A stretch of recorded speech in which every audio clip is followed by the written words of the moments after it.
लेकिन कई बार ना, जैसे हम जिनके रिप्रेजेंटेटिव बने हुए हैं, मुझे लगता है अगर वो अपना रिप्रेजेंटेशन खुद नहीं कर सकते तो उनका फिर वो समाज में लीडरशिप कैसे करेंगे? भाई आप और मैं उनके आपका रिप्रेजेंटेटिव मैं थोड़ी ना हूँ। सही बात। आप अपनी बात खुद रखेंगे। जैसे आपने एक पॉइंट रखा कि सबको बोलने का मौका दें, और जिस साथी को बोलने की जल्दी है कि हमें आज ही बोलना है और हमारा बोलना आज कंपलसरी है, इसके बिना काम नहीं चलेगा, वो अपनी बात मेरे ख्याल से अध्यक्ष जी को बता दे कि पहले हम बोलना चाहेंगे। आप अगर अर्थव्यवस्था में, मैं ऐसा समझता हूं जितना मैंने समझा है रुपए को, क्योंकि रुपये से सारी व्यवस्था चल रही है, हम लोग जो कर रहे हैं, और उसी संदर्भ में वो किताब भी हम लोगों ने लिखी भी है। हमें ये समझ में आया कि रुपया एक साधन था विनिमय का, और असल में वो किसी भी वस्तु के मूल्य का मापक था, है मतलब अभी भी किसी भी वस्तु के मूल्य को मापने की एक इकाई। उस इकाई में जब भी छेड़खानी होगी तभी लूट चालू हो जाएगी।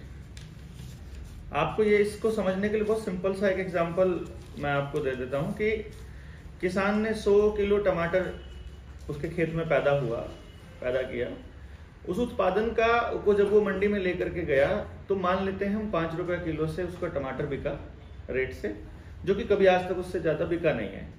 और 2023 की ही बात करें हम, क्योंकि 24 में अभी हम हैं, तो 2023 में किसान का टमाटर का जो मैक्सिमम रेट था हाईएस्ट, वो 5 रुपए किलो था। तो मैं 100 किलो के एग्जाम्पल से ले रहा हूं कि उसने 500 रुपये का वो टमाटर बेचा और वो 500 रुपया ला के घर में रख दिया। अब जो आरबीआई है या आरबीआई की जो सहयोगी तंत्र है, वो उल जलूल बिना किसी नियम के नोट छाप देता है, या उस नोट के बराबर का ही एक डिजिट ट्रांसफर करके किसी बड़े उद्योगपति को दे देता है, और वो उद्योगपति मार्केट से वो सारा का सारा वो सारा टमाटर उठा लेता है और अपने स्टोर में जमा कर देता है। तो उस फर्जी रुपए से जो उसने वो टमाटर उठाया, जो असली धन था बेसिकली, उस वक्त टमाटर का जो हाईएस्ट रेट रहा पिछले साल, वो 250 रुपया किलो रहा। तो उसी 500 रुपए को किसान जब 2 महीने बाद जाता है तो उसी 500 रुपए में उसे मात्र 2 किलो टमाटर मिलता है, वो भी स्टोर का। बेचा उसने फ्रेश था और मिला उसे स्टोर का। बेचा उसने 100 किलो था उसी 500 रुपए में और मिला उसे 2 किलो। यानी असली धन को नकली नोट की बराबर तोल करके, और उस नकली नोट की क्रय शक्ति कम हो जाएगी। जब आप ये कहते हो कि जमीन का रेट बढ़ गया, यानी कि आज आपने जमीन बेच दी और एक 30 लाख का 1 एकड़ बिका, और थोड़े ही दिनों के बाद, आप 10 दिन के बाद भी उसी जमीन को वापस लेने आओगे, तो उस 30 लाख रुपए में आप वो एक एकड़ जमीन नहीं खरीद पाओगे। उसी जमीन के लिए आपको 35 लाख 40 लाख देना पड़ेगा। तो अल्टीमेटली इसको हम ऐसे देखेंगे कि उस जमीन की वैल्यू नहीं बढ़ी है, असल में हमारे उस रुपए की क्रय वैल्यू घटी है, उसकी क्रय शक्ति घटी है। हम तो इसका पूरा गेम समझना है, उसके लिए तो लंबी प्रोसेस है।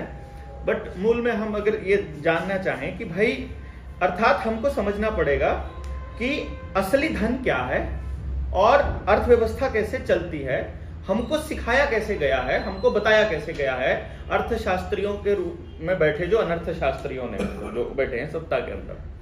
वो क्या बताते हैं आपको कि डिमांड और सप्लाई से चलता है सारा खेल, और फिएट मनी नाम की कोई एक चीज बीच में डाल दी गई और हमने उसको सच मान लिया। जबकि उस पे अगर कोई नियम बनाने की बात कहें कि तुमको वो इंक्लूड करने का पावर कहां से मिला, तो हमको आरबीआई ने खुद लिख के दिया, पार्लियामेंट कमेटी ने हमको लिख के दिया, पीएमओ ने हमको लिख के दिया, हमको गृह मंत्रालय लिख के दे रहा है कि हमारे पास ऐसी कोई पावर नहीं है। उनके पास कोई पावर नहीं है वो सब करने की, एंड वो एक्सेस कर रहे हैं। सबसे बड़ी बात यह है वो अपनी मर्जी का सारा खेल खेल रहे हैं। रुपए के मानक के साथ कभी छेड़खानी हो नहीं सकती, यूनिवर्सल फैक्ट है, यूनिवर्सल लॉ है। उनको छेड़खानी करने की पावर भी नहीं है, ये उन्होंने खुद कहा है, और उन्होंने किसी नियम के तहत कभी रुपए के मानक को कम नहीं किया है, ये भी उन्होंने कहा है। तो अभी भी हमारे पास वो सारे नियम है। आज भी अगर आप जाकर के जाओगे बैंक में, आप चांदी का 1 रुपया लेकर जाओगे तो वो 1 रुपए में ही चलता है। आज भी 10 चांदी के रुपए लेके जाओ, आपको वो 10 रुपए जमा होंगे, और जब वापस मिलेंगे तो आपको सिक्के मिलेंगे लोहे के। और बैंक के लिए लोहे का सिक्का और नोट और चांदी का सिक्का बराबर है। चांदी के भी 2 तरह के सिक्के हैं। अगर आप 1900 से पहले का सिक्का लेते हो, 1860 से पहले का, तो 1860 से पहले का सिक्के में 92% चांदी है, 1860 के बाद वाले में 1935-45 तक के जो सिक्का उसमें 50% चांदी है। तो चाहे आप 90% चांदी वाला लेकर जाओ, चाहे 50% चांदी वाला लेकर जाओ, चाहे लोहे वाला लेकर जाओ, चाहे पेपर वाला कागज वाला लेकर जाओ, चारों रुपया एक एक रुपया में जमा होता है। क्योंकि बैंक कहता है हमें धातु से कोई फर्क नहीं पड़ता है, रुपया कुछ और होता है, रुपया ये नहीं होता। जैसे कि सोने का बट्टा जो है और चांदी का बट्टा, कोई फर्क नहीं पड़ता धातु कौन सी है, आप चाहे पत्थर ले रखा हो बट 1000 ग्राम होना चाहिए, 1 किलो हो जाएगा। इसी तरह से रुपया उसको नहीं कहते हैं जो हमारे हाथ में है, रुपया उसके मानक को कहते हैं। वो मानक क्या है उसको सर्च करना है तो कोई जानकार आपकी जानकारी में अगर कोई इनकम टैक्स वाला बंदा हो तो वो आपको बिल्कुल स्पष्ट बता देगा कि आज भी अगर किसी के घर में छापा पड़े और उसके घर में इनकम टैक्स का छापा पड़ता है और उसके घर मोहर मिल जाती है, जो कि पहले होती थी मोहर, तो आज भी इनकम टैक्स वाले ये नहीं लिखते हैं कि इसके घर में 4 मोहर मिली, उसमें लिखा जाता है इसके घर में 60 रुपया मिला।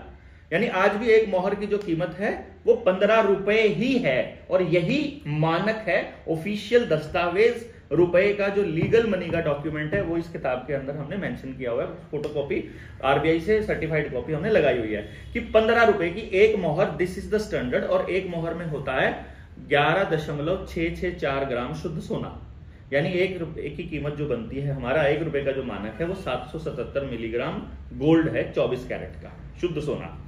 अब जब हम इसको कैलकुलेशन करते हैं कि फिर ये हमारे साथ क्या हो रहा है, ये इतनी सैलरीज क्यों दे रहे हैं और हमारे साथ ठगी क्या है। नोट छापने का एक नियम है, नोट केवल और केवल धन के बदले छापा जा सकता है। नोट की जो वैल्यू है, जब 10 रुपए का नोट छपता है तो वो 10 रुपए की वैल्यू के बराबर ही छप सकता है। तो वो 10 रुपए की वैल्यू जब तक किसी सरकार के पास आधिकारिक रूप से नहीं है तब तक वो नहीं छाप सकता। आरबीआई एक्ट 1934 में लिखा हुआ है, और आपको उस धारक के मांगे जाने पर देना पड़ेगा, ये भी उसमें लिखा हुआ है। तो उसमें guaranteed by central government her note के ऊपर लिखा होता है। अभी वो धन क्या है, तो वो धन है जितना भी उत्पादन होगा, जितना भी एक्चुअल धन है। जैसे कि हमारे घर में एक भैंस बंधी हुई थी, उसने 11 महीने बाद एक कट्टी को जन्म दिया या एक जोटे को जन्म दिया, तो अब हमारे पास एक धन और आ गया। अब वो धन जितनी उसकी वैल्यू बनी वो धन वहां छप जाएगा। ये जो आपके कानों के ऊपर ये फास्टैग लगा हुआ है, ये बेसिकली धन का इवैल्यूएशन है कि इनके पास में एक भैंस है जिसकी कीमत 60,000 रुपया है, या उस पर लोन लिया हुआ, तो 60,000 रुपया वो आपके खाते में डिजिट के नाम पे ट्रांसफर करके उधर छाप लेंगे वो इधर। इसी तरीके से जितना भी आपका प्रोडक्शन होगा, चाहे आपका अनाज का प्रोडक्शन हो, चाहे आपका कोयला निकले, चाहे सोना निकले, चाहे चांदी निकले, और अगर पानी की भी उन्होंने वैल्यू दे दी है तो पानी निकले, जितना अनाज निकले, और जितना आप सर्विसेज देते हो अपनी, जो आप पूरा दिन सुबह से लेकर शाम तक जो सूरज की ऊर्जा पौधे ने ली, उस पौधे से जो ऊर्जा आपने खाई और उस ऊर्जा का जब आपने इस्तेमाल किया तो उस ऊर्जा के बराबर ऊर्जा वहां वो धन के रूप में, यानी हमारा जो सेहत है, हमारी जो मेहनत है, दिस इज श्रम धन।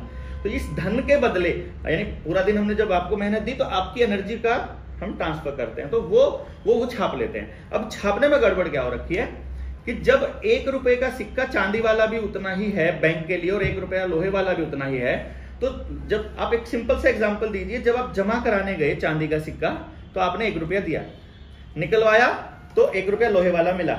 वही चांदी वाला रुपए का सिक्का जब आप लेके बाजार में जाते हो या सुनार के पास चले जाओगे, वही चांदी का सिक्के के बदले में आपको 1000 वो लोहे के सिक्के मिलते हैं।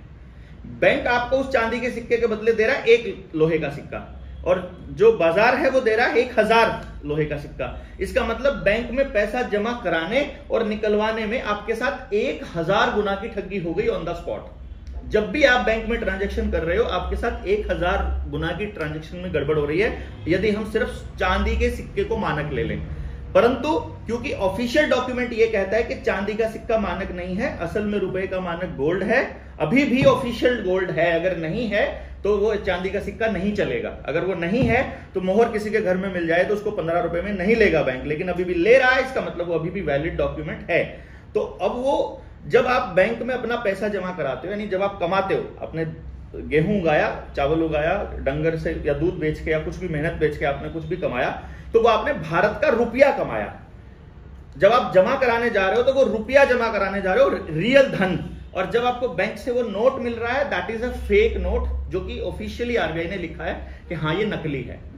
वो उसके बड़े सारे पैमाने हैं जिसके ऊपर लगातार हम 1.5 घंटा 2 घंटे का सेशन हो सकता है कि वो कैसे नकली है, पूरे सबूत के साथ हमने मेंशन इसमें किया हुआ है। तो इसका मतलब है 777 मिलीग्राम सोने का अगर कैलकुलेट करते हैं तो भारत का 1 रुपया 770 मिलीग्राम सोने के बराबर है। 770 मिलीग्राम सोने को अगर बैंक नोट के बराबर देखा जाए तो लगभग 6300 रुपए के बैंक नोट के बराबर उसकी कीमत बनती है। यानी कि बैंक में ट्रांजैक्शन में 1 रुपए में असल में 1000 गुना की ठगी नहीं होती, 6300 गुना की ठगी होती है। अब हम इस पूरे के कॉन्सेप्ट को इसी रुपए के इसी का लालच देकर के जजेस को करप्ट किया जा रहा है, इसी का लालच देकर के पेस्टिसाइड बेचे जा रहे हैं, इसी का लालच देकर पुलिस वाले हमारे ऊपर अत्याचार कर रहे हैं, इसी का लालच देकर पूरा का पूरा खेल पूरा तंत्र बिगाड़ा जा रहा है। जो सैलरीज बढ़ी थी, ये सैलरीज इसलिए नहीं बढ़ी थी कि ग्लोबलाइजेशन आई थी, सैलरीज इसीलिए बढ़ी थी कि बेसिकली जब कोई भी गवर्नर चेंज होता है, जो कि अभी 2 दिन पहले हुआ है, अभी नया गवर्नर आया है, सीबीडीसी को लॉन्च करने के लिए लाया गया है, बेसिकली सारा कैश मनी निकाल करके डिजिटलाइज करने के लिए। जब भी गवर्नर बदला जाएगा उस वक्त कोई नई स्कीम को लॉन्च किया जाएगा। उस नई स्कीम को लॉन्च करने के पीछे का जो गेम है वो यही होता है कि कैसे वैल्यू को डिवैल्यूएट किया जाए। 2016 में नोटबंदी से ठीक पहले अरिजित पटेल को गवर्नर बनाया गया था, उससे पहले रघुरमन राजन थे गवर्नर। और नोट कितने छपे इसका कैलकुलेशन अगर आप करोगे तो आपको मालूम पड़ेगा कि असल में पूरे देश के अंदर लगभग 34 लाख करोड़ रुपए की करेंसी है। 8 नवंबर 2016 से पहले देश में जो आरबीआई के आधिकारिक आंकड़े हैं 500 और 1000 रुपए के नोट के शक्ल में 14 लाख करोड़ रुपया था खाली। यानी कि नोटबंदी से पहले हमारे पास 16 लाख करोड़ रुपया टोटल है और नोटबंदी के इमीडिएट बाद हमारे पास 34 लाख करोड़ रुपया आ जाता है। 34 लाख करोड़ रुपया हमारे पास है और लोन हमारे देश को दिया हुआ है, लोगों को दिया हुआ है 205 लाख करोड़ का। यानी जितना रुपया बैंकों के पास पूरा नहीं है उससे कितने गुना का तो उन्होंने लोन दे रखा है, जिसका रिटर्न करना नेक्स्ट टू इम्पॉसिबल है। मान लीजिए मेरे पास 1000 रुपया है और मैंने 1000 रुपया बांट दिया लोन का, तो रिटर्न में मेरे को 1000 ही तो वापस मिल सकता है ना। मैंने आपसे पहली किस्त लेके फिर इनको दे दिया, वही 1000 रुपया घुमा के इनको दे दिया, वही 1000 रुपया फिर आपको दे दिया, वही 1000 आपको दे उसी में से निकाल के, तो टोटल रुपया 1000 है और मैंने लोन बांट दिया 5000 का, तो मेरे को रिटर्न आएगा मात्र 1000 ही वापस आएगा। तो जो 4000 जो रुपये का जो प्रॉपर्टी मैंने मॉर्गेज किया है असल में वो रुपया कभी नहीं आएगा, तो वो प्रॉपर्टी हड़प ली जाएंगी। और अब मालूम पड़ता है 2019 का अगर आप मद्रास हाई कोर्ट का फैसला देखते हो तो आरबीआई और जो बैंक हैं जितने भी हैं सब प्राइवेट ऑर्गेनाइजेशन है, they are not government employees basically. वो ऑफिशियल डॉक्यूमेंट है उसके अंदर कि वो सरकारी नहीं है। अब इसका मतलब है अच्छा अब तो एग्रीकल्चर जो है अडानी को दे भी दिया गया है। अब बात आती है कि सोल्यूशन क्या हो, सबसे बड़ी बात यानी अपने समाज का जो टूटन हुआ है, अगर इसको थोड़ा सा हम आप सब लोग मेरे से जो उम्र में बड़े हैं वो बहुत आसानी से देख पा रहे हैं कि अपने जो समाज का जो ढांचा टूटा है वो तब से टूटना शुरू हुआ जब हमारे परिवार टूटने शुरू हुए। परिवार टूटने तब शुरू हुए जब घरों में लेन देन में हमने कुल्फियों के अंदर, कुल्फी जब बाहर कुल्फी वाला आता था, जब हमने अनाज के बदले रुपया देना स्टार्ट किया, यानी जब हमने लेन देन में इस नोट को और सिक्कों को चलन में लेकर के आए तब ही परिवार टूटने शुरू हुए थे। अगर उस कैलकुलेशन को देखोगे तो वो जो नोट है बेसिकली, इसको हम लोग तो दरिद्र नारायण बोलते हैं क्योंकि जब हम लक्ष्मी की पूजा करते हैं तो लक्ष्मी तो सोना और चांदी है, ये नोट नकली है। जिसने भी इस नकली नोट को, जिसने भी इस अपनी थाली के अंदर धर के पूजा करनी शुरू किया लक्ष्मी पूजन के दौरान, उसका पूरा परिवार टूटा, उसका सारा स्वास्थ्य खत्म हुआ, उसका पूरा सिस्टम बिगड़ा। जिसने इस चीज को धन मान लिया बेसिकली, और जिसने इसके लिए काम करना शुरू कर दिया, सारे समाज के करप्शन की जड़ ये निकला। तो यदि थाली में नोट रखने वाले तो कुछ दिन के बाद फोन रखेंगे फिर थाली में थाली में फोन रख दिया करेंगे, हाँ, क्योंकि वो डिजिटल हो जाएगा तो नोट होंगे नहीं। पानी ला दोगे क्या एक गिलास पानी लेकर आपके लिए प्लीज। आप नहीं कोई लेंगे। तो अब क्या है कि यदि हम इसको बदलना चाहते हैं बेसिकली, तो जो व्यक्ति है जिसके लिए हम बदलना चाह रहे हैं, बदलाव जो हम लाना चाहते हैं, उस व्यक्ति को यदि मालूम ही ना हो कि ये बदलना क्यों है, मान लो आप हम कह रहे हैं कि अर्थव्यवस्था को बदलने के लिए या कोई बदलाव के लिए हम बात कर रहे हैं, तो सबसे पहले तो जो वो व्यक्ति है उसे मालूम होना चाहिए कि गलत क्या है जिसको बदलने की हम बात कर रहे हैं। तो पहले तो समझ आए कि ये व्यवस्था ने हमको किस तरह से गुलाम बना के रखा है। दूसरा फिर उसको समझ में आए कि असल धन क्या है, असल धन जो प्राकृतिक संसाधन ही धन है रियल में। तो तो जब उसे इस बात का पता लगे कि रियल में धन है वो चीज जो आपके इस्तेमाल होने की चीज है, और धन के बदले ही धन का अगर विनिमय होगा तो कोई भी जो सत्यानाश है वो नहीं होगा। इसको जब हम समझने लगेंगे तो मालूम पड़ेगा कि गांव वालों को बात समझ में आती है। हम पिछले 3 साल से गांव-गांव जाकर लोगों से बात करके देखते हैं, उनसे हम पूछते हैं कि तुम बताओ तुम्हारे गांव में हम 2 आपको एक व्यवस्था देते हैं। एक व्यवस्था है कि मैं जो बनाऊं आप ले लो, आप जो बनाओ मैं ले लूं, या सारा गांव ले ले, फिर जो वो बनाए सारा गांव ले ले। एक तो यह है कि हम अपनी सारी सेवाएं और जो गुड्स एंड सर्विसेज हैं वो आपस में पूरे गांव को डिस्ट्रीब्यूट करें एक दूसरे को। एक तरीका ये है, और जिस हमारी सारी जरूरतें जब पूरी हो जाएं, मतलब उसमें हमने पूरा रिसर्च किया था पूरे गांव का, हर घर पे हमने रिसर्च किया था कि गांव में पढ़ाई पे कितना पैसा खर्च होता है, ट्यूशन पे कितना होता है, पेट्रोल पे कितना, ट्रैक्टर पे कितना, डंगर कितने हैं, अनाज कितना लगता है, चावल कितने लगते, सब्जियां कितनी लगती हैं, दूसरे प्रोडक्ट्स बाजार से कितने आते हैं, आप घर में कितने बनाते हो, पूरा मतलब दरी तकिया सबसे लेकर के टोटल खर्चा कैलकुलेशन किया था। तो जब 4500 वोटों के गांव में जब हमने सिर्फ एजुकेशन का जब निकाला आंकड़ा, तो वो निकल के आया कि 1300 बच्चा गांव से पढ़ने के लिए बाहर जा रहा है, और उस 1300 बच्चा जो पढ़ने के लिए जा रहा है उसका जो टोटल खर्चा हो रहा है वो 53 लाख रुपया पर मंथ हो रहा है। तो मैंने गांव वाले जब ऐसे ही बुला करके मस्जिद से लोग बिठाए, उनके सामने एक पेपर रखा, मैंने कहा देखो तुम्हारा 53 लाख रुपया जा रहा है, उस स्कूल में जहां तुम्हारा बच्चा जा रहा है उसमें 53 लाख रुपये में से मतलब उस स्कूल में ऐसा क्या है जो इस 53 लाख रुपए से हम अपने गांव में नहीं ला सकते, अपने घर अपने स्कूल में जो गांव का सामुदायिक स्कूल है उसमें नहीं ला सकते, हम टीचर्स नहीं ला सकते। वही वाले टीचर्स वहां 15,000 लेते हैं, हम 20,000 में यहां ले आएंगे उन्हीं को। वहां वो 30 बच्चों की क्लास लेते हैं, यहाँ 15 बच्चों की पे एक टीचर रख लेंगे। वहां पे वो बिल्डिंग है ना, उस पैसे से साल का 6 करोड़ रुपया बनता है, साल के 6 करोड़ रुपए में तुम यहाँ संगमरमर का स्कूल बना सकते हो अपने गांव के अंदर, या अपना स्कूल जो तुम्हारा है। मैंने गांव लोगों से भी बात करी कि जितना पैसा तुम उन स्कूलों को दे रहे हो, 5 स्कूल के मालिकों को, बस कुछ मत करो, वो जो पैसा है और जो बच्चे के आपके 3 घंटे हैं, जो आपका बच्चा है 1.5 घंटा सुबह जा रहा है स्कूल में, सुबह 6 बजे उठते ही जा लेता है, और शाम को भी 1.5 घंटा ट्रैवल कर रहा है, ट्रैवलिंग का टाइम उस बच्चे के टैलेंट को यूज करने के लिए कर दो। यूज इसलिए करो, हमारे पास एक टेक्निक है, मैं इंडिया में उस पर पहला काम करने वाला पहला आदमी हूं, कि हम 3 साल की उम्र से बच्चे का टैलेंट बता सकते हैं कि इस बच्चे के अंदर टैलेंट क्या है, बोलने का है, दौड़ने का है, टेक्निकल काम करने का है, रिसर्च का है, ये वकील बढ़िया है, ये टीचर बढ़िया है, ये नेता बढ़िया है, ये साइंटिस्ट अच्छा है, ये खिलाड़ी अच्छा है, ये डांसर अच्छा है, ये म्यूजिशियन अच्छा है, ये कंपोजर अच्छा है, ये इसके अंदर रियल टैलेंट क्या है हम ये बता देंगे। एक बच्चे के अंदर जितने टैलेंट्स हैं, वो जो 3 घंटे वेस्टेज वाला टाइम है सिर्फ वो उसके डेवलपमेंट पे लगा दो, सिर्फ वो, ज्यादा नहीं कह रहा हूं, वो लगा दोगे तो बात अलग है। बच्चे के को कहीं भी ट्रैवल मतलब और जितनी जमीन पूरे गांव के पास है उस जमीन का खाका तैयार करके देख लो कि पूरे गांव की जरूरत का जितना सामान है पूरे साल में इस्तेमाल होता है, उसका कैलकुलेशन यदि आप करते हो तो गांव की लगभग 40% जमीन में सारे गांव की जरूरत पूरा होने का कैपेसिटी है। यानी 60% जमीन पर जो भी उत्पादन होगा वो प्योर गांव का प्रॉफिट होगा, और वो पूरे गांव के अंदर जमीन की कूड़ी वाइज जो है डिस्ट्रीब्यूट किया जा सकता है, जिसके पास 10 एकड़ उसके हिसाब से, 5 एकड़ उसके हिसाब से। हमने जब इसका प्रैक्टिकल उनको दिखाया कि तुम देखो तुम्हारे बच्चे को तुम्हारा बच्चा नौकरी के लिए पढ़ने के लिए घर से बाहर नहीं जा रहा है, गांव से बाहर नहीं जा रहा है, उसकी ट्रेनिंग गांव के अंदर हो रही है, उसके रोजगार का मतलब उसके पास जो टैलेंट है वो पूरे गांव की डेवलपमेंट के लिए इस्तेमाल किया। क्योंकि कुदरत का, मैंने इस पूरे जो 20 साल की रिसर्च है इसमें मैंने एक चीज नोटिस किया है, कुदरत ने इतना अल्टीमेट कंपोजिशन और कॉम्बिनेशन दिया होता है दिमागों का कि जो दिल्ली की स्ट्रक्चर है और जो हिमाचल की स्ट्रक्चर, जो गोवा की स्ट्रक्चर, जो राजस्थान की स्ट्रक्चर है, जहां बच्चा पैदा हुआ है और उस वक्त, यानी इसको मैं आप ऐसे समझाऊं, मैं इस लाइन को पूरा करूंगा, आप इसको ऐसे समझिए कि जब कोई मौसम बदलता है, बदलते मौसम में जब हमारे शरीर में बीमारियां आनी होती हैं, उस वक्त किस वजह से बीमारियां आनी हैं, उसी के हिसाब से पड़ोस में ऐसी जड़ी बूटियां और पेड़ पौधे उगने स्टार्ट हो जाते हैं जो उन बीमारियों का इलाज होते हैं। इसी प्रकार से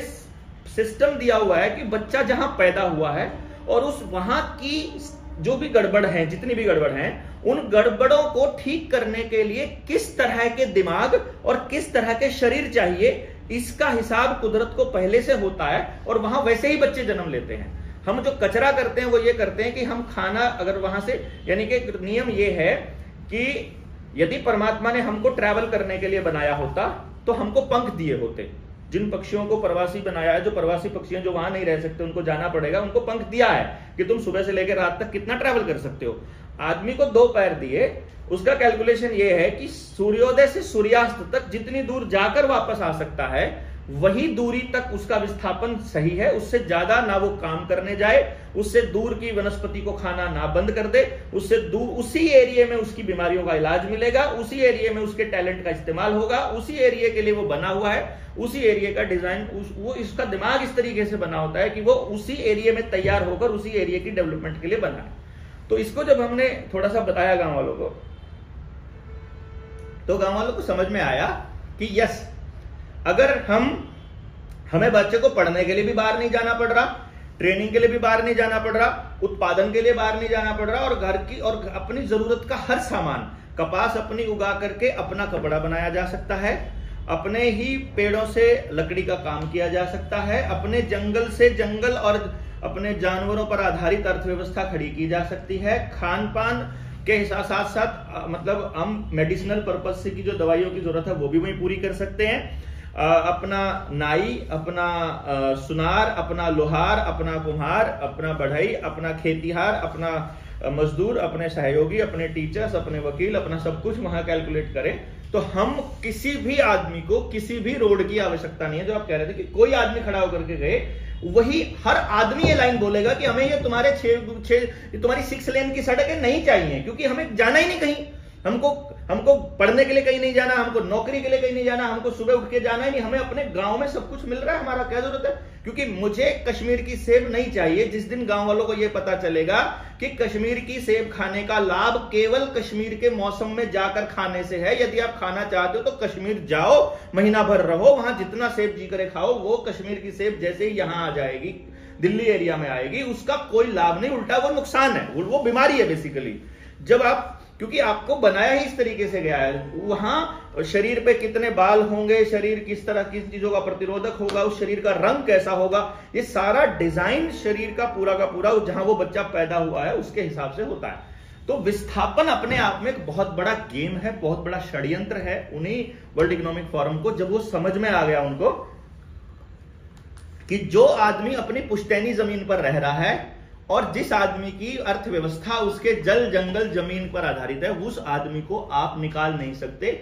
वो एक्चुअल वहां का मालिक है, जिसको हम रियल में वहां का सिटीजन कहते हैं। जो रेड इंडियंस की बात आप कर रहे थे, अमेरिका के जो रेड इंडियंस थे, वहां दूसरे लोगों को लेकर के जाना। अब आप देखिए, दिल्ली के अंदर आप जाओ, गुड़गांव में आप जाओगे, कोई भी रेडी पटरी वाला, कोई भी सब्जी वाला, कोई भी प्रेस करने वाला, कोई भी आपके घर का काम करने वाला, कोई भी ऑटो वाला, आपको वहां का लोकल गुड़गांव का आदमी नहीं मिलेगा, वो आपको दूसरे किसी स्टेट का आदमी मिलेगा।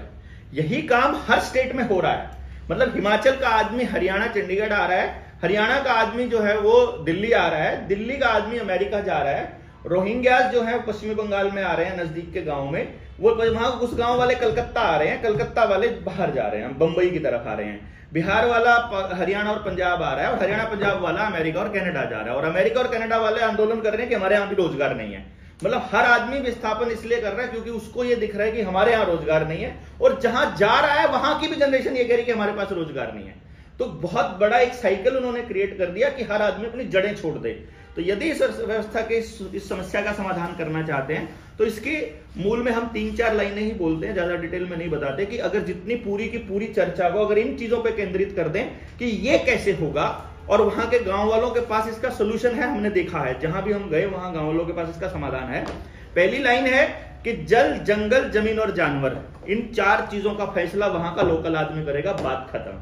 हमारा पानी हमारा होगा, हमारी जमीन पर अधिकार हमारा होगा, कोई लैंड एक्विजिशन एक्ट नहीं चलेगा, कोई भूमि अधिग्रहण नहीं चलेगा। मेरी जमीन मैं 5 करोड़ की बेचना चाहूं कि 50 करोड़ की, मेरी मर्जी है। ऐसा नहीं हो सकता कि तुम डीसी रेट पे पैसे ट्रांसफर करके हमारी जमीन को जबरदस्ती हथिया लो। मेरी अर्थव्यवस्था जंगल आधारित बने जिस दिन, जब मैंने सरकार से पैसा लेना बंद कर दूंगा, यानी कि जैसे ही सरकार से पैसा लेना बंद करेंगे, सारी ताकत ग्राम सभा के पास आ जाएगी। ग्राम सभा के पास ताकत आने का मतलब है कि ग्राम का पंचायत, ग्राम का sarpanch, MLA, MP, DC, collector सब फेल। जिस दिन ग्राम सभा ने साइन करने आ गए, जिस दिन ग्राम सभा को प्रस्ताव पार करना आ गया, सब खत्म। अपनी अर्थव्यवस्था जो गांव की है। अरे हो रहा है, मैं हमने जुडिशरी के ऑर्डर आए हुए, ग्राम सभा जो है पंचायत राज सभा जुडिशरी से भी बड़ी है, सुप्रीम कोर्ट से भी बड़ी है। ग्राम सभा पे हमने एक गांव के अंदर गए, वहां 85 घरों के विस्थापन का ऑर्डर था जजेस का, और वहां से हमारे पास कॉल आई कि डॉक्टर साहब ऐसे ऐसे करके गड़बड़ है, हम क्या करें, हम तो मर गए। सारा प्रशासन, सारा कलेक्टर, जितने तहसीलदार, सब के सब पीछे पड़े हैं, और गांव का सरपंच भी जो है वो उन परिवारों के खिलाफ है, क्योंकि उसे वहां उस एरिया के अंदर वो जमीन जिस पे कब्जा करना है उसका सेटिंग उसका वहां हो रखा है। तो जो वो हुआ, तो हम वहां पर उस गांव में हमने जाकर के सारे गांव को इकट्ठा करके हमने बात किया। मैंने कहा देखो, अगर तुम ग्राम सभा के लोग, ग्राम सभा कौन है, 18 साल से बड़ा हर व्यक्ति ग्राम सभा का मेंबर है, उसकी कोई वोट नहीं चाहिए, उसका कोई आईडी कार्ड नहीं चाहिए, कोई उसका वोटर कार्ड नहीं चाहिए, कोई ड्राइविंग लाइसेंस नहीं चाहिए, कुछ नहीं चाहिए, उसका कोई डॉक्यूमेंट नहीं चाहिए। अगर आपकी उम्र 18 साल से ज्यादा है तो आप ग्राम सभा के ऑटोमेटिक मेंबर हैं। गांव की 70% पॉपुलेशन जिस कागज के ऊपर साइन कर देगी कि ग्राम सभा की मीटिंग हुई, उस मीटिंग के अंदर ये निर्णय लिए गए और 70% के साइन हो गए, किसी की औकात नहीं दुनिया के अंदर उस कागज को, ये इतना बड़ा पावर सिस्टम अपने पास है। तो ग्राम स्वराज को लाने के लिए ग्राम सभा से बड़ा कोई ताकत हमारे पास नहीं है, और ग्राम सभा की उस चीज को इमली जामा पहनाने के लिए गांव को समझाने के अलावा कोई दूसरा रास्ता नहीं है। मतलब हमको बैठ करके बेसिकली अभी हमने क्या किया है, अभी हमने लगभग 250 के करीब 200-250 के करीब योद्धा तैयार किए हैं पिछले 3 सालों में। अभी हमारी लगभग 42 ट्रेनिंग हो जाएंगी इस महीने में, 42 ट्रेनिंग्स, और एक ट्रेनिंग में लगभग 150 से 200 आए हैं अभी तक, और अगली 3 ट्रेनिंग में उम्मीद है 500 से 600, अब बहुत ज्यादा नंबर आ रहा है लोगों का। तो लगभग 4000 लोग हमने तैयार किए अब तक। पूरा कॉन्सेप्ट, पूरा 3 दिन बैठ करके हम पूरा षड्यंत्र समझाते हैं। फार्मा कंपनी का षड्यंत्र अलग, एजुकेशन का अलग, पॉलिटिकल अलग, सामाजिक अलग, राजनीतिक अलग, आपके बच्चों के हेल्थ को, गांव के स्ट्रक्चर को तोड़ने का अलग, पूरा षड्यंत्र समझाने के बाद, पूरे न्यू वर्ल्ड ऑर्डर को समझाने के बाद फिर हम उसके सोल्यूशन पर बात करते हैं। और उनमें से जो बोलने वाले वक्ता हैं वो तैयार करके अब हमने टारगेट लिया है कि पूरे हरियाणा में 6713 गांव हैं, 6713 इतने गांव हैं। इन गांव के लिए 7000 अगर एवरेज लेते हैं तो हमने 200 का टारगेट लिया कि 200 टीमें जब निकलेंगी वहां से तो 7000 गांव तक जाने में हमको मात्र 35 दिन इसमें लगेंगे। मतलब रोज का अगर हम एक गांव लेती है एक टीम, तो 73-74वां संविधान संशोधन 73 और 72 2 संशोधन है जो ग्राम सभा को ये ताकत देते हैं। 73वां संशोधन है अगर फाइनेंशियल पावर भी ग्राम सभा के पास आ जाए। ये हमने आवेदन लगाए हैं, लगभग 250-300 आवेदन लगाए हैं। बैंक में जाकर हमने 10 रुपए का नोट दे दिया बैंक वाले को, मैनेजर को, और रिटर्न में एक दस्तावेज दे दिया कि हमें नोट के बदले नोट नहीं चाहिए, हमें इसके ऊपर लिखा है, गवर्नर ने लिखा है, मैं धारक को 10 रुपए अदा करने का वचन देता हूं, विधि के अनुसार जो 10 रुपए हैं वो दे दो हमको, ये तुम्हारा नोट पकड़ो, ये बैंक नोट है, प्रॉमिस है, ये प्रॉमिसरी नोट है, ये पकड़ो और हमें हमारे 10 रुपए दे दो। आज तक आरबीआई हमको 10 रुपए नहीं दे पाई। वो मैनेजर कह रहा है 10 सिक्के ले लो, तुम दो ना, तुम दो, कुछ तो दो, तुम जिसको रुपया कहते हो तुम हमको बोलो। आरटीआई डाली उसमें, आरटीआई छोड़िए, हमने तो इतने अपील पे अपील करके छोड़ दिए, ये तो पिछले 3 साल से लगे पड़े हम लोग। एक मिनट पूरा कर लूं, राउंड अप इसको मैं कंक्लूड कर रहा हूं। नहीं, एक्ट नहीं भी होगा तो भी ऑफिशियल जो आदमी यहाँ का निवासी है, ये जो माइग्रेशन है ना, ये बेसिकली सिर्फ इसी चीज के लिए किया जा रहा है कि जैसे ही आप अपनी मूल जमीन को छोड़ के निकलते हो, जैसे ही आप अपनी जगह को छोड़ते हो जहां पैदा हुए हो, उसी टाइम आप माइग्रेटेड माने जाओगे, उसी टाइम आप शरणार्थी माने जाओगे। और शरणार्थी कभी भी अपनी जमीन बचाने की लड़ाई नहीं लड़ सकता, because now you have no right at all. तो जो सीएए और एनआरसी आ रहा है वो इसी गेम के लिए, इसी गेम के तहत आ रहा है बेसिकली। उसमें हिंदू, मुसलमान, रोहिंग्या और बाहर के जो मतलब बांग्लादेशी हिंदू का कोई रोल नहीं है। असल गेम है ये बेसिकली कि आपको वो ये कि गलती से भी इन लोगों को पता ना चल जाए, उससे पहले पहले ऐसे कानून बना दो कि ये अपने एक्चुअल राइट्स को एक्सरसाइज ही ना कर पाए। तो वो जो नोट हमने लगाया उसका आज तक कोई जवाब नहीं आया। ग्राम सभा की पावर को हमने पहले से देख लिया है।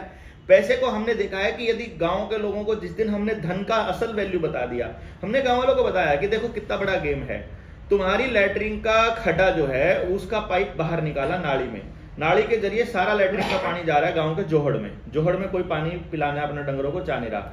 तो जंगल काट दिया विकास के नाम पर, जोड़ खराब कर दिया लैटरिन के जरिए। अब गांवों के पास सामूहिक पानी पिलाने के लिए जगह नहीं बची, डंगर खड़ा रहेगा घर के अंदर। जब भैंस और गाय घर के अंदर खड़ी रहेगी तो बीमार हो जाएगी, दूध जहर हो जाएगा उसका चलना बहुत जरूरी है डंगर का। तो और वो महंगा भी हो जाएगा उसको पालना महंगा होते ही वो कैलकुलेशन करने लग जाएगा, थैली कितने रुपए की आती है और दूध कितने रुपए में पड़ता है, इससे अच्छा तो थैली ले लो। थैली के अंदर प्रिजर्वेटिव मिले होते हैं, वहां से कैंसर होता है तो फार्मा कंपनी की मौज होती है। इधर से आपके लेटरिन के खड्डे के अंदर जब आप केमिकल डालते हो सिंथेटिक, तो वो सिंथेटिक पानी अंडरग्राउंड पानी में जाता है, अंडरग्राउंड पानी को पीने लायक नहीं छोड़ता है। अंडरग्राउंड पानी पीने लायक नहीं रहता है तो फिर उस पानी को साफ करने के नाम पे फिर दोबारा से वाटर ट्रीटमेंट प्लांट लगाते हैं, और वाटर ट्रीटमेंट प्लांट की जो टेक्नोलॉजी है वो फिर रॉकफेलर की है। जो खेत में ड्रोन की टेक्नोलॉजी है वो भी रॉकफेलर की है, ट्रैक्टर टेक्नोलॉजी भी रॉकफेलर की है, मॉन्सेंटो भी उन्हीं फैमिलीज की है, फर्टिलाइजर भी उन्हीं फैमिली के हैं, जितनी फार्मा कंपनियां वो भी उन्हीं की हैं, जितनी टेस्टिंग है फार्मा टेस्टिंग कंपनियां जो आपके टेस्ट करते हैं ब्लड टेस्ट फलाना ढिमकाना, जो मेडिकल लेबोरेटरी वो भी सारी रॉकफेलर फाउंडेशन की हैं। जितनी यूनिवर्सिटीज हैं सबको वही फंडिंग देता है, जितनी साइकोलॉजी की टेस्टिंग होती है, जितने रिसर्च प्रोग्राम्स होते हैं सबकी फंडिंग वही कर रहा है। तो अल्टीमेटली फार्मा हो, फर्टिलाइजर हो, खेत की टेक्नोलॉजी हो, दूसरी टेक्नोलॉजीज हो, हर टेक्नोलॉजी के अंदर वही फाउंडेशन घुसा हुआ है। और उधर से जो पैसे से संबंधित जितना गेम है वो रॉथस्चाइल्ड फैमिली संभाल रही है। तो रॉथस्चाइल्ड और रॉकफेलर पूरा ब्लैक रॉक हो चाहे वैनगार्ड, इनके जरिए पूरी आपकी एक एक चीज, यानी उन्होंने आपके घर के अंदर क्या कर रखा है, वो पाइपलाइन बिछा रखी है। बच्चा सुबह उठते ही लैटरिंग करने जाएगा अगर अपने घर की लैटरिंग में, तो जीडीपी बढ़ेगी और रॉकफेलर फैमिली को पैसा जाएगा। जंगल में जाओगे तो जीडीपी नहीं बढ़ेगी और रॉकफेलर को पैसा नहीं जाएगा, बल्कि खेत के अंदर खाद जाएगी। अगर आप गांव के स्कूल में जाओगे तो जीडीपी नहीं बढ़ेगी, बस में बैठ के जाओगे तो जीडीपी बढ़ेगी। सड़क पर चलना कम कर दोगे तो जीडीपी नहीं बढ़ेगी, सड़क पर जाओगे तो बढ़ेगी। बच्चा अगर सुबह सुबह बस में ट्रैवल करेगा तो रीढ़ की हड्डी के मन के खराब होंगे ही होंगे। बच्चा ट्रैवल करने के लिए नहीं बना पहले 15 साल, जिंदगी के 15-16 साल, लेकिन हमको हमारा बच्चा नर्सरी क्लास में ही ऑटो में बैठ के स्कूल जाना शुरू कर देता है। यानी आपके पूरे सिस्टम को उन्होंने हर चीज को घुमा के बीमारी तक लेकर आ रहे हैं या फिर मार्केट तक लेकर आ रहे हैं। ढूंढ लेना पूरे कॉन्स्पिरेसी को आप समझेंगे। गांव में तो उन्होंने क्या किया हुआ है, एक मिनट, तो उन्होंने क्या किया हुआ है, आपके घर में आपकी हर एक्टिविटी के साथ एक पाइपलाइन जोड़ रखी है। आप मोटरसाइकिल की किक मारो, आप बच्चे को पढ़ने के लिए प्राइवेट कंपनी की किताब खरीदो, आप रिसर्च के लिए बाहर निकलो, आप खेत के अंदर काम करो, आप खेत में पेस्टिसाइड डालो, आप यूरिया डालो, आप लैटरिन में जाओ, आप मूतने जाओ, कुछ भी करो, आपकी हर एक्टिविटी से पैसे उनको फायदा हो रहा है। देखो उनको, हमारे बुजुर्गों को मालूम है, बैठ के बाथरूम पेशाब करोगे तो सही हेल्दी रहोगे, बाथरूम ठीक से साफ होगा, आपके रीढ़ की हड्डी के कभी रोग नहीं, रीढ़ की हड्डी के रोग नहीं होंगे। इसीलिए इन्होंने क्या किया, हर जगह पर यूरिनल जो है वो बाथरूम करने की जगह वो बना दी, खड़े होकर करना पड़ेगा, बैठ के करने को उन्होंने पैंट पहला दी। पैंट पहन के नीचे बैठ ही नहीं सकते, धोती वाला खुले पजामे वाला तो बैठ सकता था, अब बैठ नहीं पाएगा। तो बैठ कर नहीं करोगे तो अब आप खत्म। पूरा नहीं बैठ के लेटरिंग करोगे तो कभी भी पूरी इंटेस्टाइन साफ नहीं होगी, तो बीमारी भी वही रॉकफेलर के पास, फिर मेडिकल फार्मा के पास। कुल मिलाकर के उन्होंने आपकी हर एक्टिविटी को मतलब बाजार के साथ जोड़ दिया। तो अब आपके पास दो ऑप्शन है, या तो आपका सारा पैसा गांव में घूम जाए तो पूरा गांव समृद्ध हो रहा है, या आप सारा पैसा कमा कमा के कंपनियों को देते रहो तो एक दिन पूरा गांव खोखला हो जाएगा। तो इस तरह से ये गेम खेला। तो अगर फाइनल लेवल पे देखें, हमने प्रैक्टिकल इसके ऊपर बड़ा किया है और एक्चुअली लोग समझने को तैयार है, बशर्ते कि कोई जाकर के सब्र के साथ उनको समझाना शुरू करे, सब्र के साथ। क्योंकि वो अभी पहली क्लास में, हम लोगों ने थोड़ा ज्यादा टाइम हो गया बोलते बोलते, तो हमारी थोड़ी जबान थोड़ी पैनी हो गई इस चक्कर में। तो जल, जंगल, जमीन और जानवर, इस पे आधारित हमारी व्यवस्था हो, हमें गांव के अंदर कुछ भी मंगाना ना पड़े। और जो अगर 1860 के भी भारत के अंदर जाते हैं तो वहां भी हमें मालूम पड़ता है, गांधी जी का सपना है, अगर हम वहां भी जाकर के देखते हैं कि 1860 में भी हमारा भारत कृषि प्रधान देश कभी नहीं रहा, हमारा भारत उत्पादन प्रधान देश रहा है।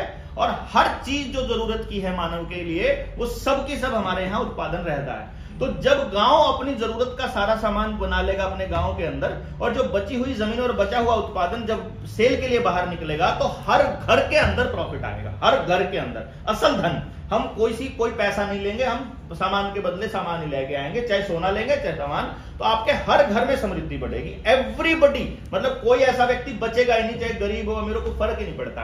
हर बच्चे की शिक्षा रोजगार आधारित, काम आधारित, बेसिकली आपके हर हाथ को काम पॉसिबल है। हर हाथ को काम पॉसिबल है, हर घर में सोना और चांदी, जैसे गरीबों के घर में भी सोना और चांदी खूब हुआ करता था, ऐसा तो होता ही नहीं कि नहीं था। तो पहला पॉइंट है जल जंगल जमीन जानवर आधारित अर्थव्यवस्था, और उसका जो कंट्रोल है वो हमारे गांव के पास। और दूसरा है शिक्षा, स्वास्थ्य, न्याय, राजनीति, खेती और धर्म। ये 4 चीजें हैं, शिक्षा, स्वास्थ्य, न्याय, राजनीति, खेती और धर्म। इन 6 चीजों में नोट के बदले कुछ नहीं मिलेगा। मतलब ये सेवाएं हैं, समाज के बंदे समाज के लिए तैयार, समाज की मदद से तैयार किए जाएंगे और समाज के लिए काम करेंगे और उनकी सारी जरूरतों का ख्याल समाज रखेगा। अब पढ़ाना चाहते हो, टीचर बनना चाहते हो, तुम टीचर बनो, तुम्हें चाहिए क्या वो बताओ, सारा गांव ला के देगा, जिंदगी भर तुम्हें देता रहेगा, लेकिन बदले में पैसा नहीं मिलेगा, इज्जत नहीं मिलेगी भगवान के बराबर की। चाहे डॉक्टर हो, चाहे पंचायत का मेंबर हो, चाहे तुम धर्म के पुजारी हो, चाहे न्याय करने वाले हो, अदरवाइज यहां से पूंजीवाद निकाल दो। मतलब शिक्षा, स्वास्थ्य, न्याय, राजनीति और खेती में से कुछ भी पैसा इन्वेस्ट नहीं करे गांव, और वो जंगल आधारित अर्थव्यवस्था। सिंपल सोल्यूशन है, कुछ नहीं। वो कैसे होगा वो गांव वालों से ही पूछ लो, वो अपने आप बता देते हैं, उनको सब पता है, उनके पुरखों ने करके देखा हुआ है। हमारे पास पूरी व्यवस्था पड़ी है, सिर्फ उस आदमी को यकीन दिलाना है कि तुम्हारे वाली बेस्ट है, अंग्रेजों वाली घटिया और नीच है। ये तुम्हारे परिवार को तोड़ रही है, ये तुम्हारे परिवार को जोड़ रही है। इससे अपराध आ रहे हैं, इससे अपराध जा रहा है, इससे गरीबी आ रही है, इससे समृद्धि आ रही है, इससे तुम निरोगी, इससे तुम बीमार हो रहे हो, इससे तुम समृद्ध हो रहे हो। सिर्फ इतना बता दो, वो रेडी हैं, बिल्कुल तैयार हैं। हमने बड़े खुश होता है लगाना पड़ा बहुत जोर, मतलब इतना जोर लगाना पड़ा कि मतलब हमें लगता था कि पता नहीं समझ पाएंगे कि नहीं समझ पाएंगे। लेकिन आज बहुत सेंसिबली और रिस्पॉन्सिबली मैं ये कह रहा हूं कि कोई भी ऐसा व्यक्ति नहीं है जो समझ में आने के बाद भी अपने बच्चे की भविष्य को खराब करना चाहता हो। हर आदमी समृद्धि चाह रहा है, सुख चाह रहा है, उसे मालूम नहीं है कि सुख असल किस में है। वरना जब मैंने गांव वालों को समझाया, मैंने कहा सोचो भाई, एक बात बताओ, किसी डॉक्टर ने 1 करोड़ रुपया खर्च करके मेडिकल की डिग्री ली है, उसने हॉस्पिटल बनाने के लिए 1 करोड़, 2 करोड़, 5 करोड़ का लोन लिया है। अब वो सुबह सुबह जब आरती करेगा भगवान की, वो तो यही मांगेगा कि सारा देश बीमार पड़े, सबको हार्ट अटैक हो, सबके घुटने खराब हो, सबका लीवर खराब, सबकी किडनी खराब, सारा परिवार बीमार हो, तो हे भगवान हमारी सेवा करो। तभी तो उसकी सेवा चलेगी, तभी उसका घर चलेगा, तभी उसको लोन उतार पाएगा वो। तो वो देश की बर्बादी में उसका बिजनेस है, तो बेसिकली वो तो बर्बादी के लिए ही प्लान बनाएगा। एक सिंपल फंडा है इसके लिए। और यदि वो बच्चा तैयार किया समाज ने और उसको सब समझ दे दिया कि तुम बीमार कैसे पड़ते हो और स्वस्थ कैसे रहा जाता है, तो आपको जरूरत नहीं पड़ेगी। यानी आपका मूतना, आपका हगना, आपका सोना, आपका उठना, आपका खाना, आपका पीना, आपका ट्रैवल करना, आपका पढ़ना, आपका बातचीत करना, ये बीमार इसमें किस चीज से होते हो और स्वस्थ कैसे रहते हो, सिर्फ इतना समझ दे दो। इतने समझ में ही बहुत सारा काम हो जाता है। साहब इसलिए नहीं साथ आए क्योंकि हमने वोट नहीं दिया था उनको। फिर हमने पड़ोस के गांव में काम किया, जो ये 4500 गांवों की बात, 4500 वोटों के गांव की बात करूं, जब फिर उस पर काम किया, एक एक घर जा करके समझाया। वहां हमने पूरे गांव को इकट्ठा कर लिया समझाने के लिए। लगभग 2000 आदमी आया था उस मीटिंग में, पूरा गांव इकट्ठा हुआ था, पूरा ही गांव। जब गांव इकट्ठा हो गया तो वहां के एमएलए की हवा निकल गई, ये तो राजनीति करेगा, ये तो चुनाव लड़ेगा। फिर एसपी, डीएसपी और थानेदार अपने पीछे पड़ गए, फिर वो पड़ गए। फिर वो 2018 की बात है ये। फिर हमने सोचा कि तुम चुनाव करवा लो, अब हो जाएंगे। हम जाकर के किसी दूर दराज के गांव में काम करना चालू कर दिया। वहां हमने हर बच्चे को आइडेंटिफाई कर लिया था, हर बच्चे को, और आइडेंटिफाई करके पूरे गांव की मदद से हमने ये कहा था कि अब हम ये करेंगे तुम्हारे गांव में, आर यू रेडी?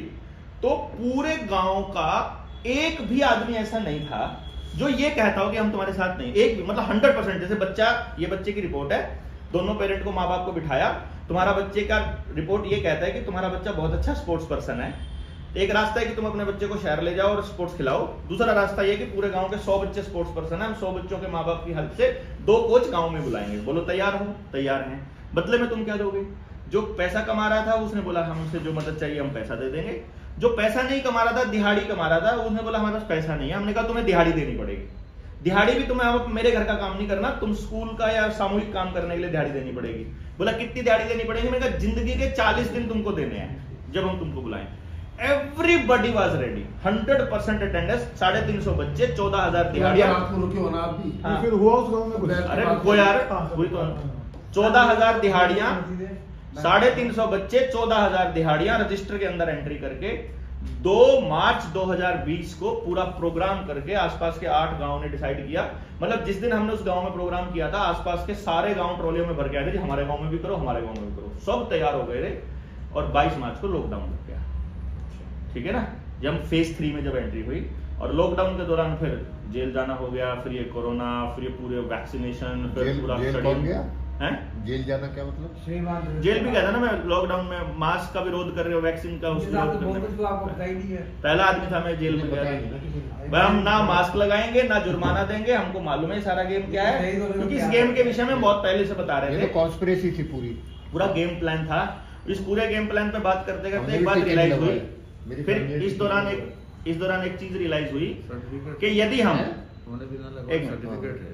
एक बात रियलाइज हुई कि यदि किसी गांव में रहकर, जो आपके वाली बात है, अगर किसी गांव में रहकर ये काम कर दिया, इसको करने में 10 से 15 साल लगेंगे, पूरा प्रैक्टिकल एकदम परफेक्ट देने में। लेकिन जैसे ही 10 से 15 साल उस गांव पे लगाएंगे, लोगों को ये होने लग जाएगा कि ये आदमी था तो हो गया, नहीं तो हम नहीं कर सकते। अपने ऊपर डिपेंडेंसी ना हो, इसलिए गांव के ऊपर काम करने के लिए हमने क्या किया, बीज डालने स्टार्ट कर दिए पूरे भारत में। तो अब हम पूरे भारत में पिछले 3 सालों से बीज डाल रहे हैं। अभी कहीं थॉट कुछ प्रोसेस हुआ है? नहीं करेंगे हम।